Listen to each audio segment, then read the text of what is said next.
best workout isn't the one with the perfect split. It's the one you can keep doing through no matter how busy work is, how much you have to travel, or how busy day to day family life is with kid activities after school, or all the things that are going on in your day to day life. This is Coach Brian. I just wanted to read a testimony from Terry. He sent it in the email just within the last week. Before I joined Coach Brian's The Call to Rise 100-Day Fat Loss Challenge, I hadn't touched a weight in years. I was tired when I woke up, like I hadn't slept at all. Stiff and never wanted to bend over. And honestly felt like I'd lost my body to father time.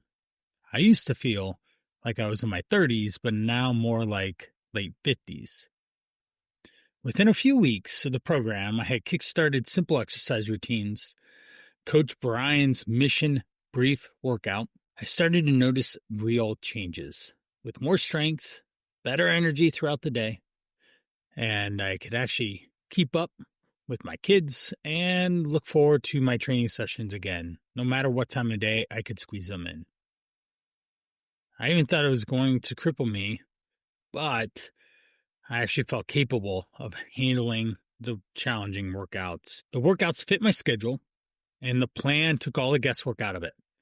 I'm stronger than I've been in a decade.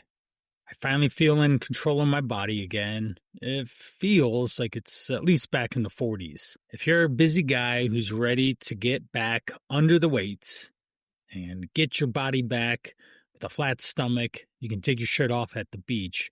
See results. Check out Coach Brian's program.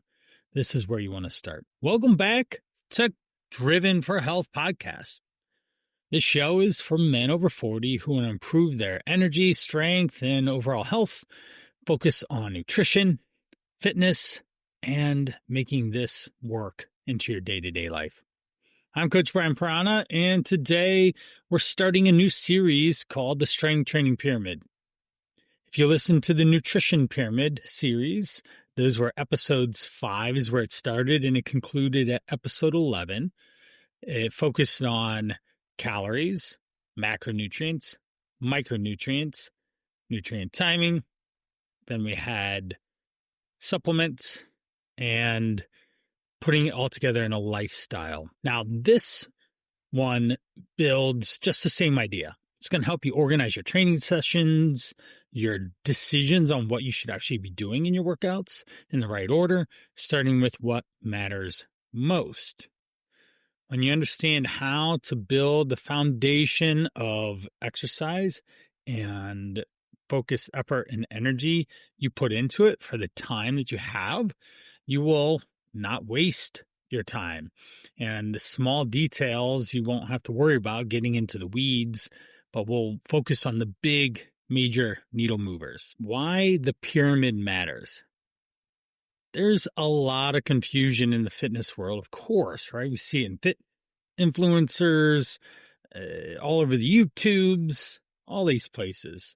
People argue about what the best workout splits are. Shoot, go to Reddit and you'll have a field day. Or even back in the day, you had a lot of bodybuilding.com forums or Testosterone Nation, T-Nation, the forums there. The problem is that so many of these topics are secondary. Ideal rest times or perfect rep ranges. Think of it like a cart and a horse. If the cart is in front of the horse, nothing moves forward. Okay? In training, that means you are focused on small things before you have built the basics. The goal of this series is to help you put things in the right order so your results are built on a solid base foundation. The 6 levels of the training pyramid. I wanted to go in priority and order of the structure of this thing. Number 1 is adherence, and is on the bottom, the base layer. You have to do the thing. That's where we're going to spend the majority of our time talking about today. Then we have volume, intensity, and frequency. We have progression, exercise selection, rest periods, and tempo. Each level supports the one above it. If the base is weak, the whole system isn't going to work. You're going to struggle to get the results. Example, if you're so focused on the tempo of your movements, but you don't have enough volume to elicit a change in your body in the first place, you're going, this is why adherence to working out comes first. You can have the most advanced training program, but if you can't get to the gym, or maybe you have a garage gym or a basement gym or whatever, or just getting outside even, this won't work. That's what we're going to cover today. Is adherence means sticking with a plan long enough to see progress. It is the ability to follow through, just like anything in life.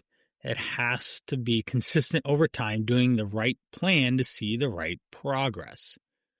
To make it easy to remember, we'll use the acronym REF, REF. It stands for realistic, enjoyable, and lastly, flexible. These three factors determine whether you can maintain your training over time or it crumbles. Now, is this realistic? If you're a busy parent, working long hours, you travel often, 6 workouts a week may not be realistic. You may need your training and your real schedule to link up, not based off of what Arnold Schwarzenegger does. It is better to train 3 or 4 days a week consistently than start a plan that you can only sustain for a few weeks. The best program, guys, is the one that fits your lifestyle and allows you to recover properly. Realistic training is sustainable training. I worked out on Friday. Last day's Monday as of recording this episode. My legs are still sore. I will probably do legs on Tuesday or Wednesday again. And we'll talk about it. Maybe a cycle of workout isn't in a 7-day time frame. Maybe it is in a 10-day time frame. And all of a sudden it opens up this window of opportunity. Oh, shoot. If I work out 3 or 4 times in 10 days, I can totally do that rather than trying to jam it into 7 days because my schedule is really busy this week. So we have realistic. Now we have enjoyable. You're more likely to stay committed when you enjoy what you're doing. You do not need to love every workout. You don't need to be motivated or have willpower every single time you go to the gym. That's just not real life. You should find satisfaction in the process, though. And if you do not like it or even say dread the session, or it keeps becoming harder and harder to go, you're doing the wrong approach. You want to choose movements, gyms, training partners that keep you engaged, and the plan that excites you will produce more effort and more outcome as a result. I remember back in the day, I did the starting strength 5x5, and I loved it until the weights got crazy heavy. For me, I'm 6 foot, about 190 pounds for context. I would go into my gym when I owned one at the time, do this, and the 5x5 squats were somewhat manageable, but by the end of the session or the sequencing, I had worked my way up to 5 sets of 5 at 290 pounds. For me, that was mentally crippling to continue to try to add 2.5 to 5 pounds per set. The weight of the bar was mentally destroying my motivation before I even put weight on the bar. So I just knew how heavy it was. Now, I was okay doing it. Now, if I had a partner, then I might have been able to do a couple more weeks of that. An alternative, I ended up shifting to the Wendler 531, which works off of 90% of your 1 rep max, which is way, way, way more manageable, and mentally how they structure it in 5, 3, or 1 reps and then occasional max out rep sets. That was way more fun and easy to step into because I saw progress and I could still get stronger without mentally being challenged. Flexible.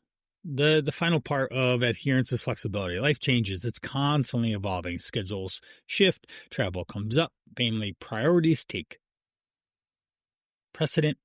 Even right now, there's been so many times in my life that I've had to adjust for a variety of different training times. For example, oh shoot, if I don't work out before noon, I need to just not even consider it, especially when my kids were younger. I could work out before noon while I was at my gym, or that was the best time. When I was in my personal training days back at Lifestyles, I would work out whenever I had a break in clients or someone canceled last minute. I would jump into action and go work out then. And now I usually work out between 3 and 5. Another time, I can't work out before noon. I definitely cannot work out between, say, 4 and 9 p.m. That is family time. There's just literally, I will really upset my wife, Amber, if I constantly schedule workouts in times where kids are home and I should be helping with being a parent, right? That's a responsibility I have with 4 kids. Now, other times in my life, Zwift is a cycling app. Being a triathlete and an endurance athlete, a marathoner and all, I still do love riding a bike. Zwift.com was this online avatar that you could jump into on your bike trainer in your basement and go bike with other people in their house cycling. And it was a lifesaver. I knew that if I couldn't work out earlier in the day, I could jump on this at 9 or 10 o'clock at night even.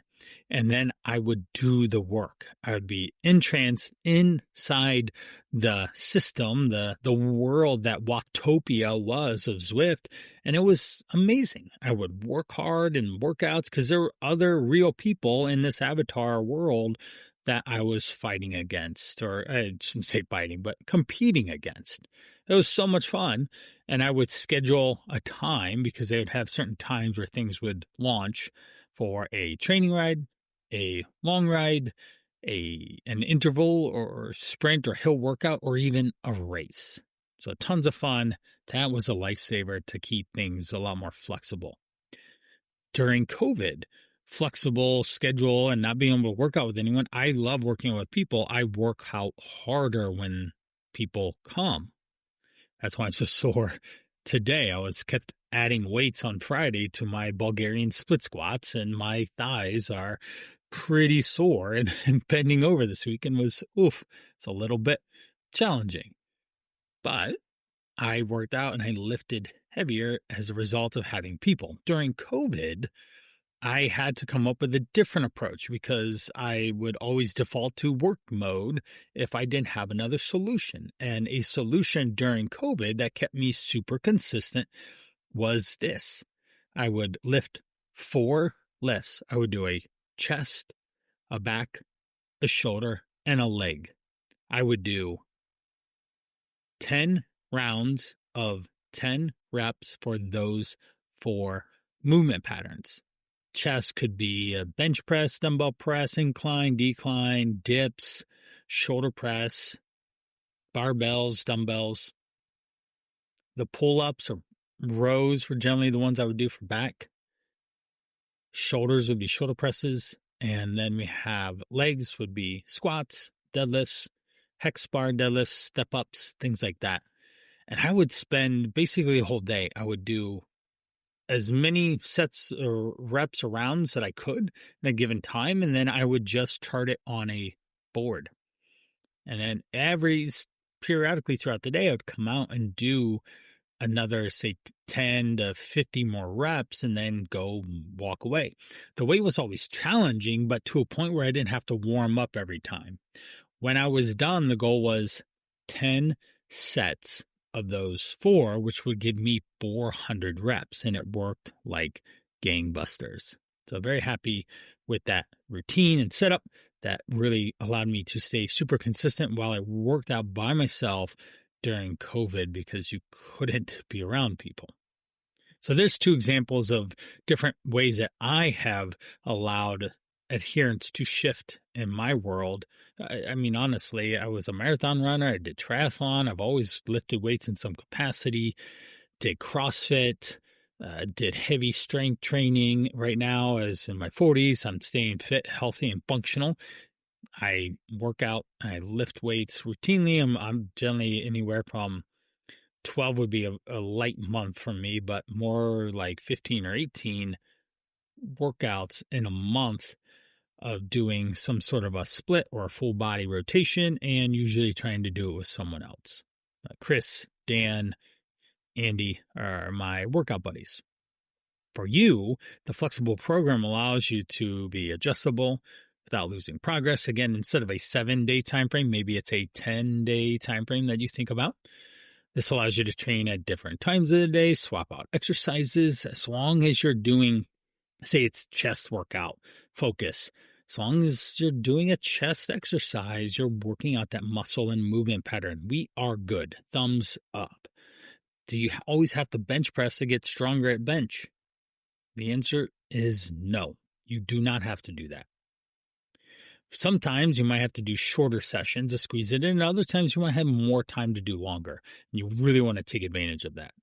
For a long time, going back to this, I never worked out while I was on vacation. And as you know, if you've listened to some prior episodes, we've traveled all 50 states. We've been in multiple countries, continents in the last 9 to 10 years. Travel is a priority. Spending experiences with my family is important, especially to my wife, and I am happy to oblige and go all sorts of different places. Therefore, I didn't work out because we go hard. We would wake up early-ish. We'd basically sleep until the kids got up, and I would sleep too, because we would stay up as late as possible, usually. Just think of times that we were at Disney or Universal Studios or just out on towns in different cities, exploring, experiencing. We'd be in bed at 10, 11 midnight some nights, and then we'd sleep till 8-ish, wake up 9-ish, and then we have our breakfast we were globalists for Hyatt.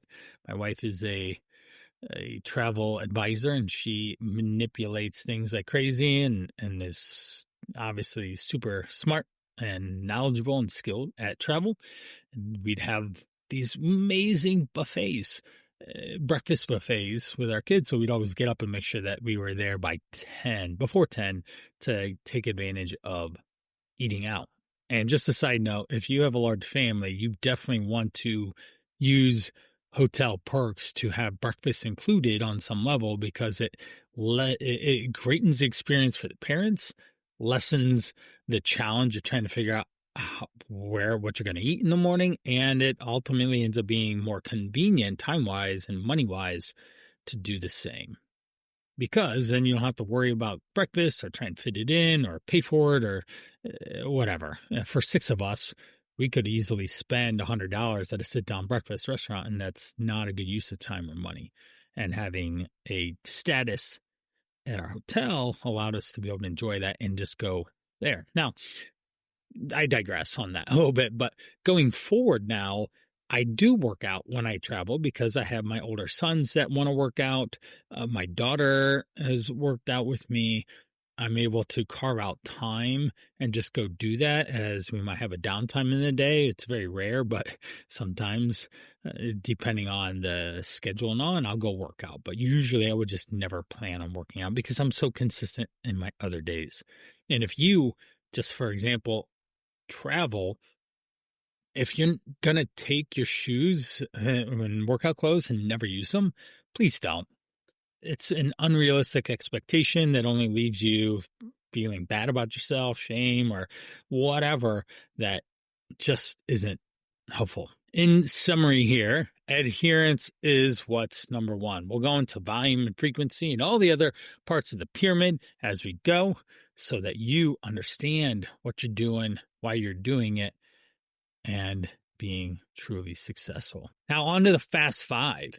These are the questions to make it a little bit more fun, enjoyable. And question number one: what is one of your favorite workout splits? I remember back in my lifestyle days, a personal trainer, I would do this sequence of push-ups, pull-ups, and dips or shoulder presses. And I would do a 20, 10, 20, meaning 20 push-ups, 10 pull-ups, 20 dips.